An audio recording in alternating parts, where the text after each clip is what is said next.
ay ang akong kaugalingon nga naa karon, o salamat ko nga gidapit tungod dili lang tungod kay gikan ko sa parokya nga nagda sa distinction ba nga akong tanaw-tanaw way laing parokya sa Archdiocese of Cebu nga nagda sa ngan nga Santo Niño de Cebu. Naay Santo Niño Guba, Santo Niño Paknaan, pero kanag yung Santo Niño de Cebu Mactan ang amura niya kana kung lalison na naay mo lalis, sige, pero wasa laing lugar nga giatuan dito sugilanon sa kasaysayan ang lugar asad sa Mactan.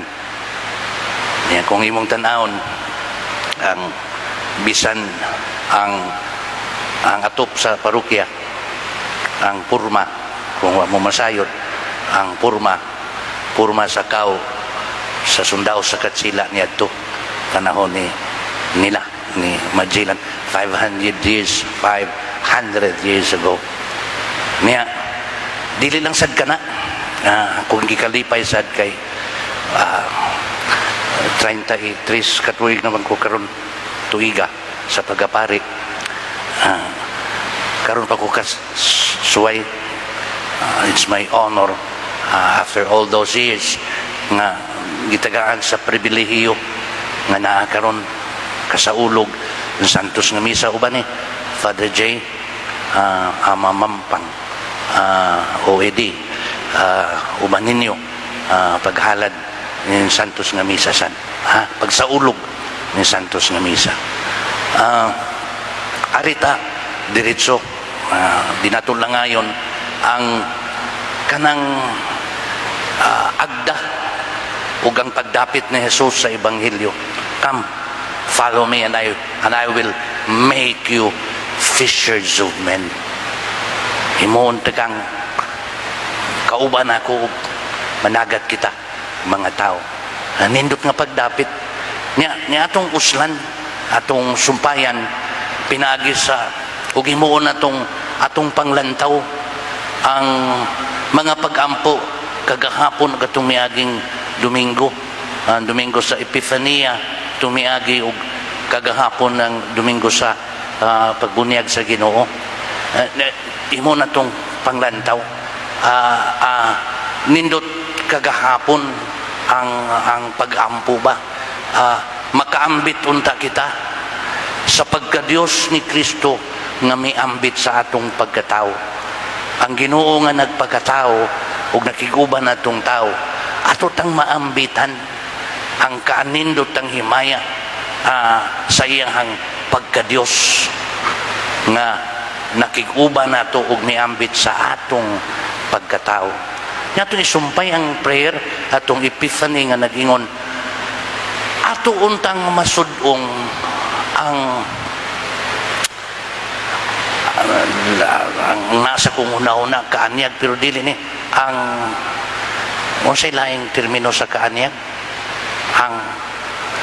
ang karing mga dili kayo batanon, unsay laing termino anak kaanyag, ang dili sad kaanindot,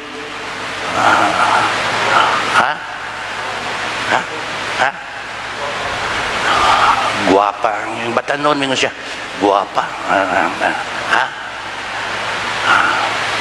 katahom, nindot ang termino nga gigamit sa prayer, makasud-ong unta kita sa katahom sa himaya sa langit.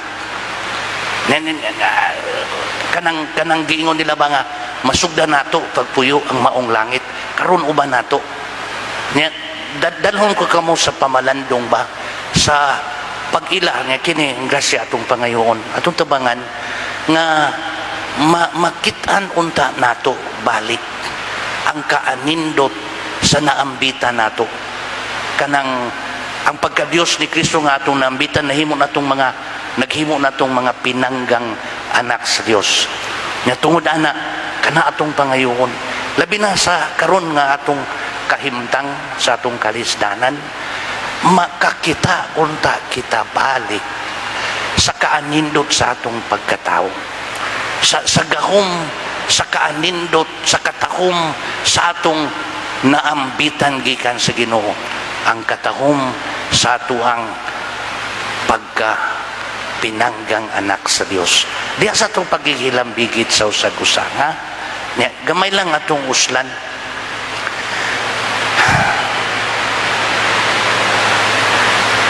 Dito sa akong gigikanan sa among lugar, ubay-ubay man ang nangawagtangan ba o kaning atop sin apil na ang simbahan niya. Di pipila ka adlaw, pipila ka Domingo nga kanang wa pa man mahuman-human o butang o temporary nga atop niya giuwan sad. So wa man sad magpayong ang mga tao sud sa simbahan, nagpadaplin lang sa kana bang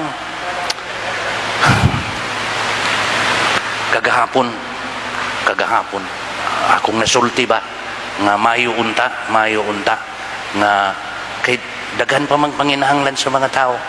Akong gingnan kagahapon mayo unta nga kung doon na ba'y nataligaman nga wa makiti sa pagtabang nga ikaw imo siyang makitan, mainta ikaw makakita kanang kini maayo unta, dili lang nato makitan ang atong panginahanglan sa kalisod, maayo unta makakita sabta sa kalisod ug panginahanglan sa atong isig katao, sa atong duol, kanang naa sa atong duol.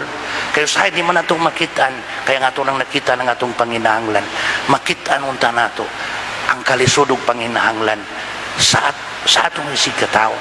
Na kung makitaan gina nimo ari ni atong istoryahan pastilan ni ang pagsabot sa uban mingon man nga moadto ta sa simbahan kay si Padre manghatag lawgawa nasi nangadto nindot unya gisumpayan man pagingon na may mudan sar pagka presidente nga miingon nga muanhiron ato na bagyo sa simbahan basta daw gawa kasi daghan ang tao kagahapon dito kay na may miingon nga muanha niya kumuha na manghatag di daghan ang nangana kay Mulinya o niya wara ba gayon nakaingon ko gawa bisan sa kalisod napag yung mangilad kana bang fake news kana bang mobalita nga daghan nagkaguliyang na tungod lang sa gipasupot nga dili mao nga balita. Ni makaingon ka ba kabati nga masinati sa tao kung si tao patuyangan sa iyang pagkatao? Lain di maayo. Pero kaganiyang buntag nahinanganha ba niya miingon nakakita siya ni Manang tungod kay agianan niya padung silang bay. Nakita niya si Manang og naluoy siya kay si Manang wanay pamilya unya ang iyang bahay na hugno niya si Manang wa man siya kapasilungan wa siya lain kauban musuksok lang siya ngadto sa nahugno niyang atop-atop. Siya raw sa nakakita si Inday ug mibalik ngadto sa simbahan ug miingon Pader murabag anak misumbong sa amahan ug miingon Pader naltandog ko sa kahimtang ni Manang naay nakadungog pagsulti ang nakadungog na tandog sad nga miingon akong adtuon unya pag-adto niya mo niya atong pagampo manghinaot ta nga ni mo niya nga atong padayunon pagampo pinaagi sa pagkamatngon ni Inday sa kalisod ni Manang unya sa iyang pagsulti nakadungog silain ilahang matagamtam ang kaanindot sa himaya, dili ang kaanindot, ang katahom sa himaya, sa gahom sa tao, sa kaayo sa tao nga mapadangat sa iyang isig katao. Atong diha say misunod pag-ana og mingon kanilang ang atong tabangan kay wa man tay ato pero siya may mas naa sa kalisod. Basta ninduta kanabang bisan sa ilang kahimtang nga lisod nakakita sila sa lain nga ato siyang palabihon niya magkanit-kanit kaysa kami sa among bahin, kaysa magpaabot ka lang sa hinabang nganong dili man ta kahimo sa pagtabang sa usag-usa diha sa atong tugkaran. Kana atong pagampo, akong pagampo, dapiton ko kamo atong pagampo nga bisan sa kalisdanan nga atong nasinati karon, atong matagamtam, atong masudong og matagamtam gani masaulog ang katahom sa gahom nga gipaambit sa Ginoo nato, ang atong pagkamaayo, ang kaanindot sa atong pagkapinanggang anak sa Dios. Nga sa atong pakigigsuon sa usag-usa, bisan kun usahay may kalisdanan ang pakigigsuon, atong masinati ang katahom sa langit uban nato.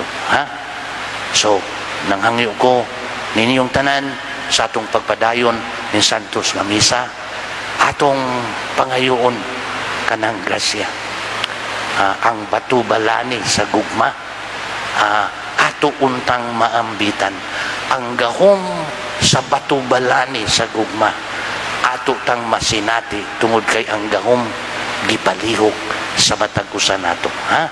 Atong mapuslan kini aron matabangan, di lang matabangan, masinati ta ang katahom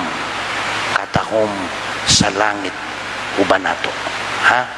And by then, ang ug pinaagi ni ana, nahimo kitang fishers of men. Amen.